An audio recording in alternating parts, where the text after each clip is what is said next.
அரசு தான் கொடுத்த வாக்கையே காப்பாற்ற முடியலனா எதற்காக அரசு கட்டில் அமர்ந்திருக்கின்றார்? ஆனா இன்னைக்கு சட்டப்பேரவையில ஒரு அரசு திட்டத்தை அறிவிக்கும் பொழுதே சாதாரணமா அறிவிக்க மாட்டாங்க. அந்த துறையினுடைய செயலாளர் அந்த திட்டம் பாலிசி நோட் அதையெல்லாம் பார்த்து தயார் செய்த பிறகு சட்டமன்றத்துக்குள்ள மக்கள் சபையில ஒரு மந்திரி பெருமகன் எந்திரிச்சு நாங்க இந்த திட்டத்தை அறிவிக்கிறோம் சொன்னாங்கன்னா it's a word of the government.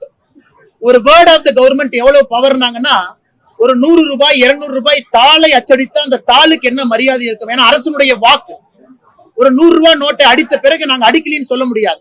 அதனால மக்கள் மன்றத்துல மந்திரி பெருமக்கள் எந்திரிச்சு இந்த திட்டத்தை கொண்டு வருகின்றோம் என்று அறிவித்த பிறகு எனக்கு 256 திட்டங்களை திராவிட முன்னேற்ற கழகத்தினுடைய அரசு எங்களால் செயல்படுத்த முடியாது, நாங்க இதை வாபஸ் வாங்கிக்கிறோம் சொல்றாங்கன்னா இந்த அரசு எப்படி நடந்து கொண்டிருக்கிறது என்பதற்கு இது ஒரு உதாரணம்.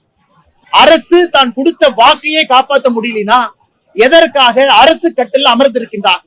அதுவும் சட்டமன்றத்துல கொடுத்த வாக்கு, தேர்தல் பிரச்சாரத்துல கொடுத்த வாக்கு கிடையாது. பொதுப்படையாக பத்திரிகை நண்பர்கள் முன்பு கொடுத்த வாக்கு கிடையாது.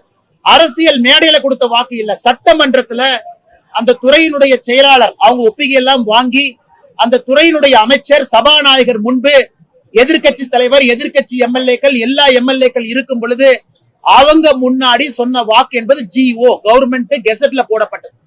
இன்னைக்கு அதை பின்வாங்குறாங்க. அதை பார்க்கும் பொழுது திராவிட முன்னேற்ற கழகம் உண்மையாலுமே தமிழக மக்களுக்காக ஆட்சி செய்ய வேண்டும் என்கின்ற நோக்கத்தில் இருக்கிறாங்களா? அந்த நேரத்துல மக்களுடைய கோபத்தை சமாளிப்பதற்காக ஏதாச்சும் ஒரு பொய்ய சட்டமன்றத்துல சொல்லிட்டு தப்பிச்சுக்கலாங்கிற மாதிரி இருக்காங்களா? இன்னைக்கு 256 சட்டப்பேரவையில் அறிவித்த திட்டங்களை வாபஸ் பெறுவதை நாங்கள் கண்டிக்கின்றோம்.